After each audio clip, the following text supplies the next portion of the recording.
Thank you so much for staying with us. And I am joined for the conversation on moral decadence that we've been having. That's Ombolade and I. But of course, I'm just here with the guests this morning to continue that conversation. However, we still have some more comments of people that they sent to us about who should be pegged with the responsibility of moral decadence in the society. The phone lines are also going to be open at some point so that you can call in and contribute to this ongoing conversation.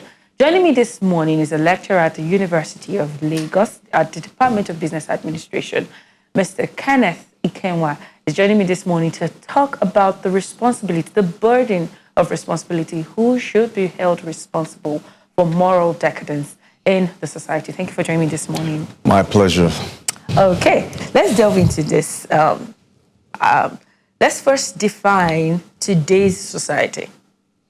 Because I think that for us to get to the root of it, we need to understand what society used to be before, what society is now, and why we think there is moral decadence in today's society. So can you take it off from there? All right, thanks for that. I'm happy you're asking us to define today's society.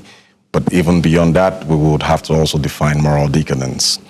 Today's society is a far cry from the society I think I was born into in the 70s. It's a further far cry from the society my parents were born into in the 30s and into 40s. And it's amazing when you sit down with some of the elders and they tell you the story of how they grew up, where they grew up, when they grew up, you know, and why they grew up, because there's a why to them even surviving in the first place, you know, and you see that some of those indicators are not there. We were a society that hitherto had loved one another. We had people moving from different parts of the country, living in oneness, living in happy, you know, times. And there was a great encouragement of inter-tribal marriage. And it was a sane society. So if we take it from there, then we can begin to ask the question, what actually went wrong and why are we where we are today in a society today that is grossly characterized by a very, very high degree, an unbelievable high degree of moral decadence. Yeah. So what is moral decadence? Simply put, I would define moral decadence as a deviation from expected patterns of behavior. And not just behavior, from expected patterns of good behavior, all right, that conform to the standards of humanity, to the standards of the culture, and to the standards of sanity, because some of the manifestations of character and behavior that we see in the Nigerian context today, you ask yourself, are these people sane? Can sane people actually do this? And it pervades every institution, it pervades every strata of our society. It seems no aspect in our society has been left untouched by this depth and you know, bad reports of moral decadence all around us. Yeah. Okay, so what are the determinants? What are the things that you see and you say, oh, okay, this is a morally decadent society? But we wouldn't call them determinants, we say we would, for better want of expression, call them indicators. All right, like I said, there's a deviation from the moral order, from expected patterns of good and proper behavior, and they manifest in different forms. Let's take a look at juvenile delinquency, for instance. You find a lot of juveniles, people between the ages of 12 and 21, a high degree of drug abuse, for instance. There is a growing culture among the juveniles, and something we can also call adult delinquency, juvenile delinquency. You would, for instance, know that in the last couple of months, we have been talking too much about the growing incidences of rape in the Nigerian society. So we're beginning to integrate rape into our culture, and it seems women are on the receiving end, and nobody's talking about that. Then I want to disagree with you. Okay, why and how? I disagree with you because I believe that rape has always been in the system, but people never talked about it because the culture was silenced. And then suddenly social media came on and people found their voices. It was easier for people to now talk about these things without feeling that they will be shamed. And that's why the incidents of rape now people started reporting those incidents of rape. So I don't want to believe that rape just started. Rape has always been there, all right? But what I said, which brings us to a point of convergence, is that we're beginning to have a society where it is becoming a culture. So it's not as though people didn't rape or the rapist didn't come out to speak, but it's as though we're not doing as much as possible. I did a study on that recently, and you discovered that about 90 to 80% of cases of rape that are reported to law enforcement agencies are either, shut behind or just pushed away out of the table, or nobody actually comes, or they even begin to ask you to settle with the people, whereas these people should actually be punished. So these are manifestations of moral decadence in the society. Okay. We must converge on that. Let's not dwell too much. I want to converge with you on that, because I also understand that if you had said that the high rate of drug abuse can also be a contributing factor to the increasing cases of rape that we see and hear about, I would have converged with you instantly. No, we're not. Because I believe that people used to rape way before now. It wasn't just... So this is where I'm going with this. Go on. I'm trying to... I remember when we started, I said, let us tie a link between what society used to be and what society is now.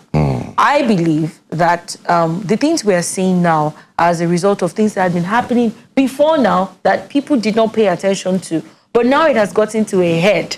And that's why we are now seeing growing numbers of it, because, moral compass is lost. Nobody is taking responsibility for the value system that people have these days.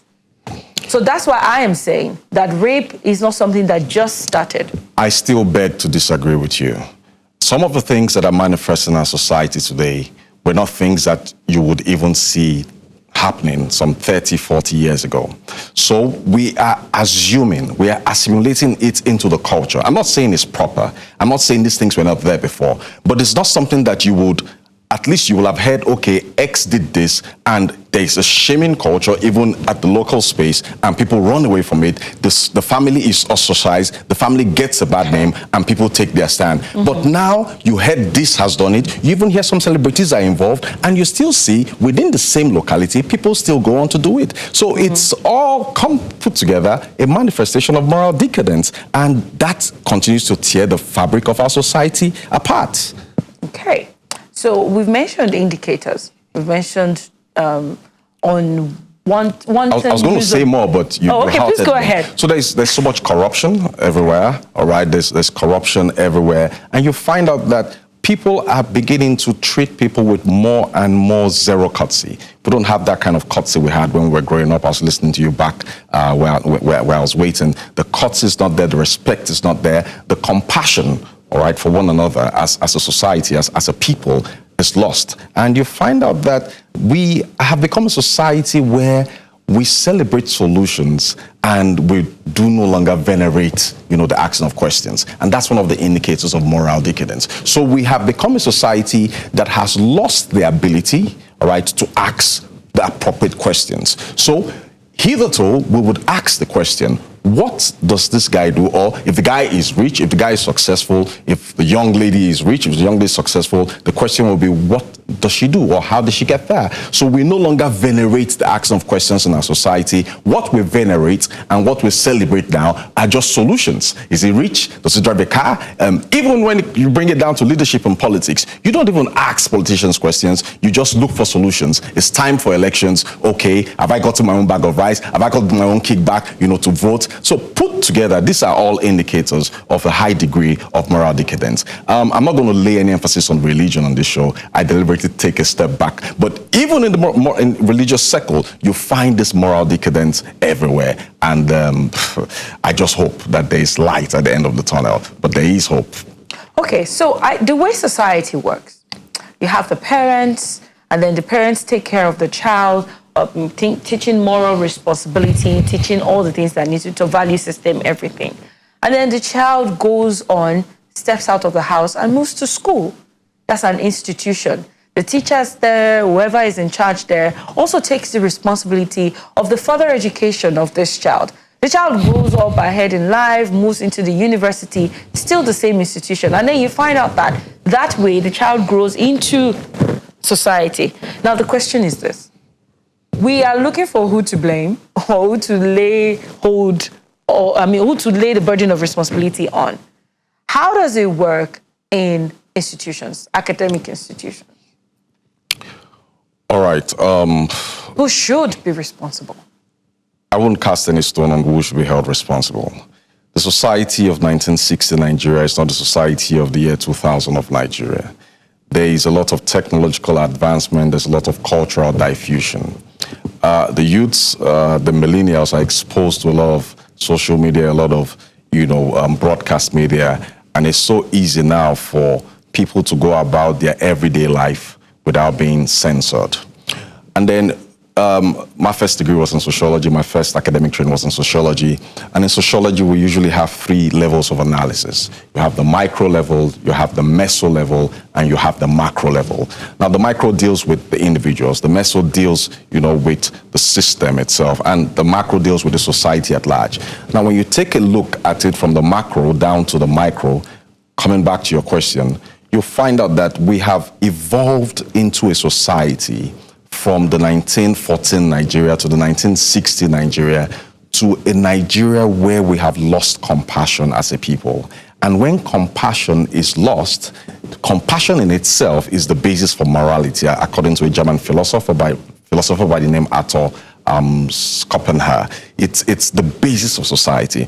So if we continue to look at the moral compass, which has shifted and drifted tremendously, we must begin at the macro level. And who is responsible for kind of like designing what we have at the macro level? We bring it down to the leaders. We bring it down to those who failed to manage the prosperity of this country when we discovered oil. So it seems as though oil in itself is what we call the Dutch curse, when it should have been something that should have prospered the nation, when it should have been something that should have seen about the redistribution of wealth and the commonwealth of Nigeria, as it were, and other resources, not just oil. Some people grabbed this oil, and then rather than have compassion, our society became a society that was replaced away from compassion with oppression.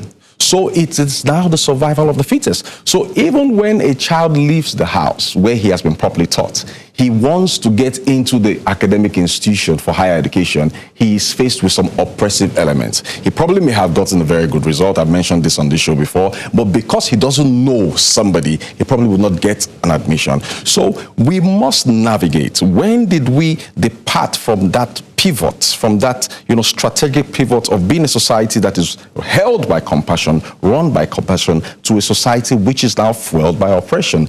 When we can ask that question, we can actually reorganize ourselves to say, okay, how do we get our society back, and how do we drift back to the appropriate moral compass that held us together as a people?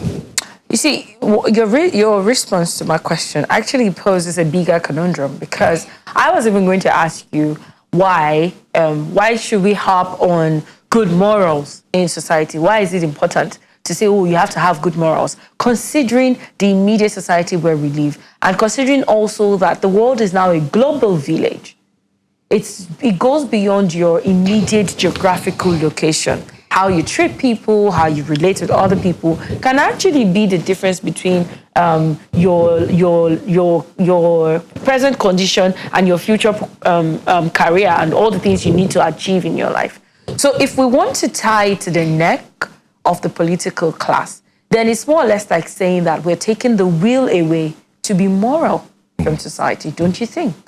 No, we're not taking that will away. I think we should even reinvent the wheel and face the issue squarely as it comes. Now, we wouldn't lay the emphasis on the political class. I did actually mention leadership. Leadership is across different levels. You have the political class, you have the traditional class, and it comes down to the family. All right. And these 3 levels of leadership have also been in this same society, which has evolved backwardsly from a society held by compassion to a society that is now fueled by oppression. Okay, so why do we have to be moral? And we've said that compassion, according to Arthur, is the basis. In this dog-eat-dog world we live in, why are you preaching compassion to me? When, if I'm trying to be compassionate, there's someone else there out there who doesn't care about compassion. it pays to be compassionate. It pays to be moralistic. Even though we found ourselves in a society where I have said to many of my students, it appears that it is immoral to be moral in the Nigerian society. It is when you try to be on the good side, of the law, when you try to do things right, administratively and otherwise, even as at the level of the family, it's like people look down on you. You take an example, you're given an administrative position, perhaps as a commissioner, and you try to do things by the book, and you just stay with your salary, no kickbacks, and you do everything moralistic, you do everything ethically right. Now, when you're going back to your village and when you retire, it is these same people in your village that would insult you for coming back without having done something for them, all right, with maybe ill-gotten wealth, or without bringing a proper project, one major mainstream project, down to your village for them. So it's I think I would describe the situation we found ourselves in as one that, if we have to peg a blame, I would say we are collectively guilty. As a society, we are collectively guilty for bringing Nigeria to where we are now. Because if we say a particular class shoved this down our throats, we ourselves on the receiving end, I think we did play our own part by allowing these things to be shoved down our throats. We are collectively guilty, and if we must address this issue of moral decadence, we must address it collectively. I have a view here that seems to agree with you. Opayemi from Port Harcourt says, honestly, it is sad to know that the root cause of the problem Nigeria is currently facing is as a result of low morals and social values, especially among the youths. It is what you teach a child at a young age that he or she grows up with. A child who is negatively raised will also affect the society negatively. There's this Yoruba adage that says, "Ide Latin ko esho rode," which means charity begins at home. A man cannot give what he doesn't have. Good or bad behavior is a reflection of one's background. Society is made up of humans, which means moral decadence in society is caused by negatively raised people in society, which can also be linked to how individuals are raised. Now, I intentionally read that comment because I wanted to ask you, what now are the tools that you actually need? Because we're talking about, you've harped on compassion a lot. You're saying, oh, compassion is the basics and everything. But at the end of the day, the question will be, who compassion help? Yeah, that would be the question, because, well, I'm being compassionate, but everywhere I go, I'm being looked upon as a fool who is probably not as an outliner. Yeah, out of her senses, who probably doesn't know how it is done. You're seen as somebody that's abnormal. Yeah, so how do you expect to be normal me when there is no seeming reward for morality? So how do you expect someone like that to raise a moral child when you know that this child is just going to be, it's like you throwing your child out to the wolves?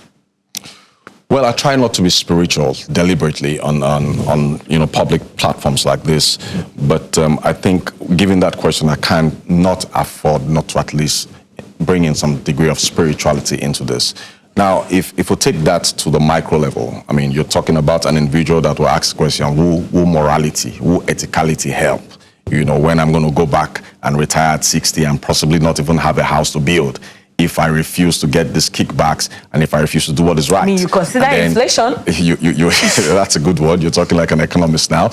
Then you come down to the student level that says to himself or herself, so that I'm not gender specific now, if I don't cheat, how am I going to pass JAMB, for instance? If I don't join a nefarious group on campus, how do I get my protection? All right. At the end of the day, it comes to some of the questions that we're asking. Like I said, we do not venerate asking of proper questions. So I'm taking it down to the next level, because at the end of the day, you have a life to live, you have a time frame, and you are accountable, first and foremost, to yourself, secondly, to your lineage, your family, and then there's a God, I believe.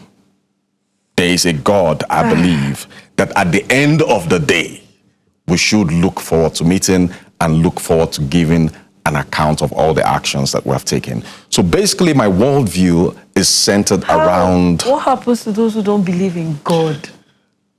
Ironically, Good.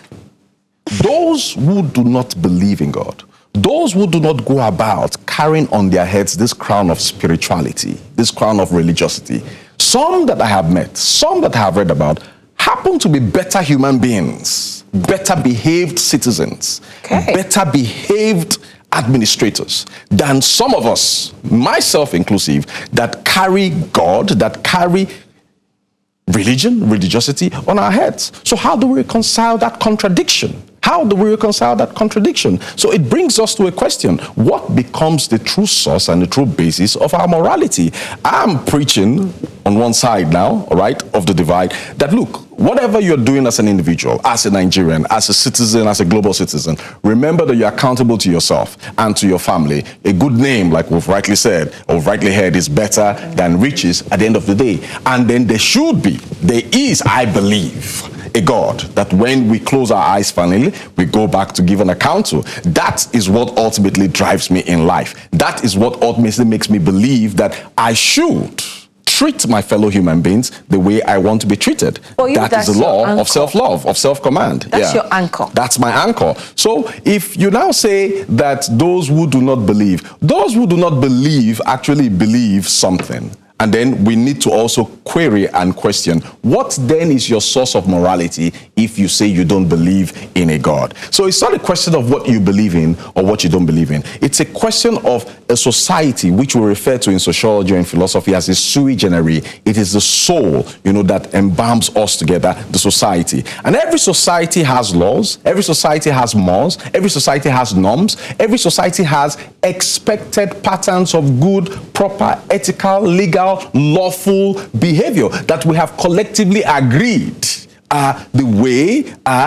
is the way that an individual should behave. So if these things are laid down for us as the basis for our morality, as the basis for our ethicality, I think we will do well, all right, to serve society better, both now and in the future. And even when we depart from here finally and we become fossils for the worms of the earth, we will do well to obey those laws. We will do well to think, sit down and think, this action I am about to take, who does it serve? If it serves my selfish purpose alone, what about the generations coming behind? So away from religion, the fact that we have a constitution, the fact that we've been raised in the family, the fact that we have culture, a culture that even, we're fortunate in this part of the world, that children are raised collectively by a community, so to speak, unlike in the West where, interactions are very, very impersonal. If a child does something, your neighbor will probably watch over the child or come and tell you this is what your child did. We're not in a big brother society, we're in a big culture society where the culture of being my brother's keeper is there. So we have no excuse as individuals to say we do not know the difference between right and wrong. Who's to determine what's right or wrong? I have said that time and time again. We have societal norms, we have societal mores, we have expected patterns of behavior. So the question of who determines it doesn't bother on you, it bothers on what you have met on ground. Let me give you an example. I don't need to be told, for instance, that it is wrong to drive against the traffic. No, let me give you an example, Mr. Kenneth. Before you joined the show, Bawade and I were having a conversation, and I did mention that. So with regards to moral decadence, oftentimes people choose their own definition of moral decadence. Some people will tell you moral decadence is, a guy wearing a singlet, he should not be wearing a singlet, or a guy peeing by the roadside, that's wrong, or a girl wearing a short dress, that's wrong. Now, meanwhile, this lady wearing a short dress probably was raised to believe that there's nothing wrong with a short dress. Now, the question is, if this child comes out and puts on a short dress, it looks like, this is moral decadence. And that child is saying, okay, it's not wrong for where I stand. That's why I said, who exactly determines what is right or what is wrong? Bearing in mind that the world is a global village, there's cultural diffusion for crying out loud. I think you're bringing into perspective another major problem or another major concept that has contributed in no mean way to the problem of moral decadence at the global level. And what is that concept? It's a concept in philosophy, it's a concept of relativism. Okay. All right? So what is relativism? It says that what may be wrong in one society, or what may be wrong for one tribe, or what may be wrong for one ethnic group, or what may be wrong for one continent, or in one family, may not necessarily be wrong in another society, in another continent, in another geographical space in its entirety, or in another culture, if it comes to Nigeria, or in another tribe. Relativism. There are what we call moral absolutes. Okay. And there are moral relatives. Okay. The problem with the world today, and I think it's a problem in Nigeria today, is that our overexposure to the Western culture is making us diffuse, is making us reduce the emphasis on moral absolutes and replace these moral absolutes to make us now assume that moral absolutes are actually and should actually be perceived as moral relatives. It is a relative thing if I decide to do X, when some 10, 30, 40 years ago, it was considered as a taboo. Absolutely wrong. Mm-hmm. Now, with no disrespect to single mothers, God bless them, God be with them.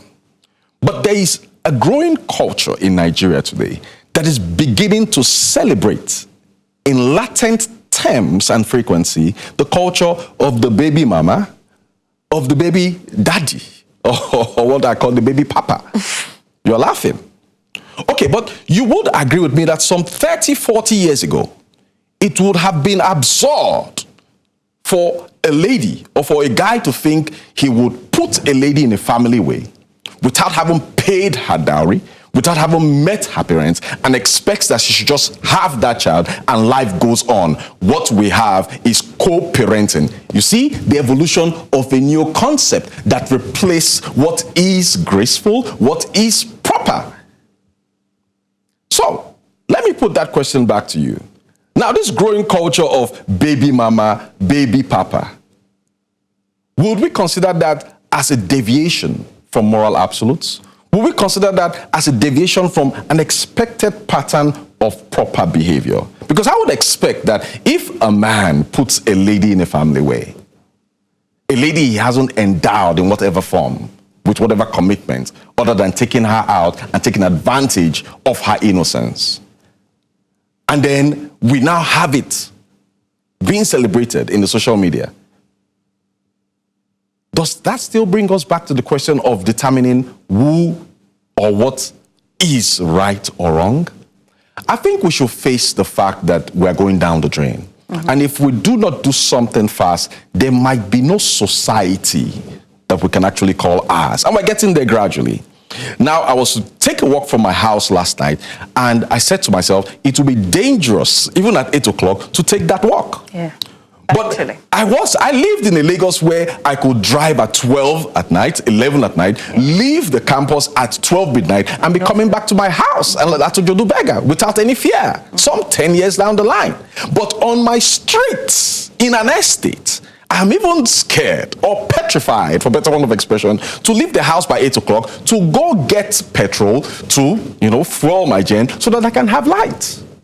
So we should go back to the moral absolutes. We know what these things are. Let's not try to be over-educated about, okay, let's make some things could be relative, some things, could take times have changed. Times haven't changed. People have changed. People have changed.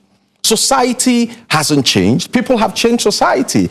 Crime has been created. Criminality, immorality, deviance, juvenile delinquency has been created by the society that we have evolved on our own. Because, like I said, we have drifted from fueling our society as a people that runs with a society that hitherto ran on compassion and now is running on oppression.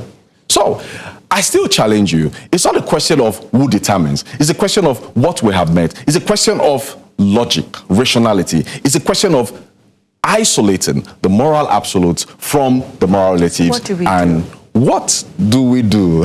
It begins with having more and more educating programs like this. It begins with having the conversation. It begins with realizing what and where we went wrong, where we actually, went wrong. Once we can identify where we went wrong, and once we can identify where we want to get back to or where we want to actually get to, then we can start working things out. And it begins with one, reinvesting in the educational sector.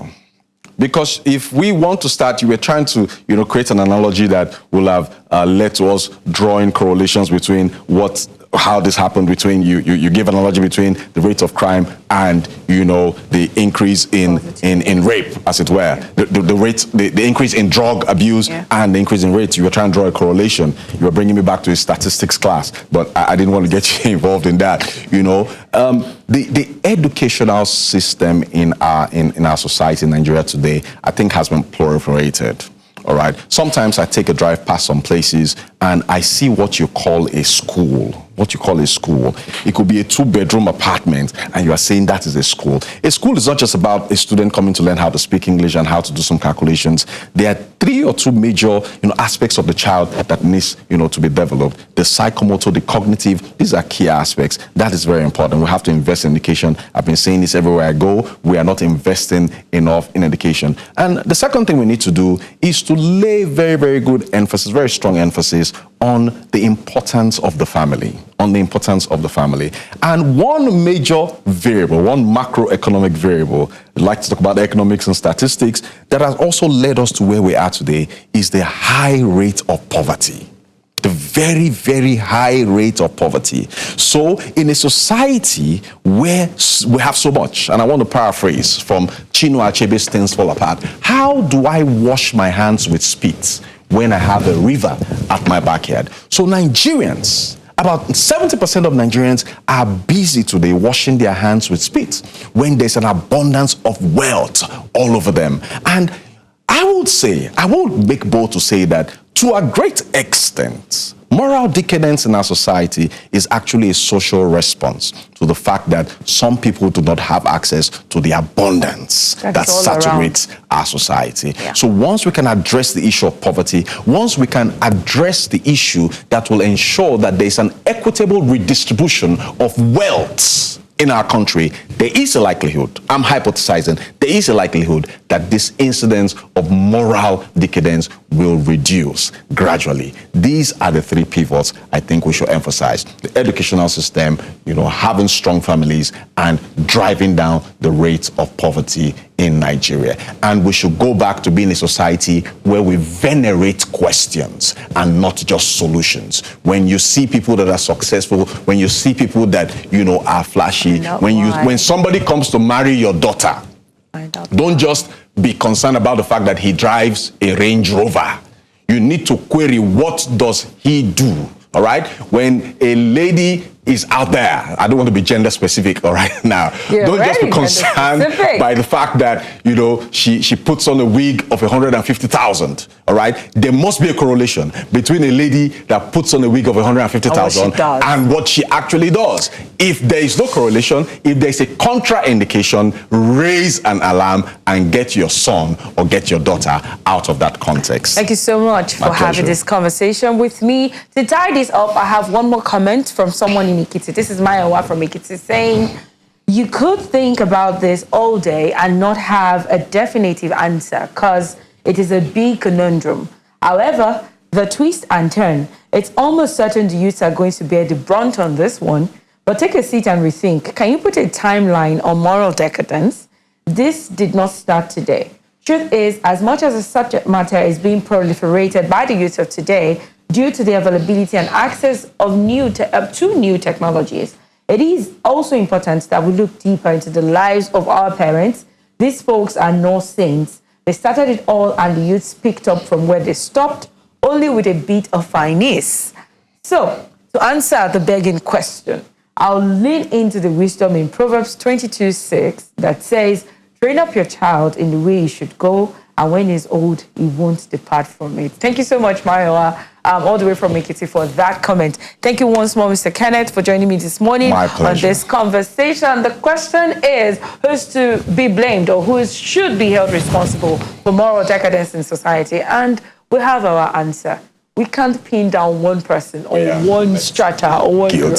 We are all in this. We are collectively guilty. It is our fault that society is what it is today. And the 3 pivot points of how to remedy the situation is to invest in education, ensure that we stress the importance of families, and of course...